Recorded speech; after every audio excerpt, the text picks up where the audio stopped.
जादुई बाग एक दिन एक छोटे से गांव में सरसब्ज पहाड़ों के दरमियान एक दिलफरीब छोटी लड़की रहती थी जिसका नाम लल्ली था। इसके बड़े चमकते हुए आंखों में हैरत अंगेज चमक थी और वो हमेशा अपने बालों में एक पट्टी बांधती थी, बिल्कुल एक परी की तरह। एक दिन की सुनहरी रोशनी में जब लल्ली अपने पीछे के बाग में खेलती थी, इसने एक छोटे से दरवाजे को देखा जो ईवी की गुच्छों के पीछे छिपा था। बेकरारी के साथ इसने दरवाजा खोला और एक जादुई बाग में कदम रखा। बाग ऐसा था जैसा कि लल्ली ने कभी नहीं देखा था। हर रंग के फूल उन भरपूर मौजूदगी में खिले हुए थे, उनके पत्ते भीग रहे थे।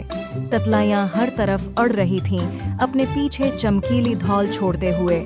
और सबसे खूबसूरती, बाग के दिल में एक शानदार दरख्त था जिसके शाखें आसमान की तरफ पहुंचने लगते थे। जब लल्ली बाग में घूमती रही, उसने पाया कि हर फूल की अपनी खास ताकत है।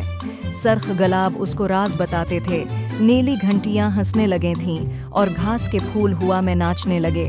मगर बाग के दिल में वो जादुई दरख्त था जो सबसे ज्यादा ताकत रखता था। उसके पत्तों की छांव में लिल्ली ने एक छोटे से परिंदों का घोंसला पाया जो भूख से प्यासे थे।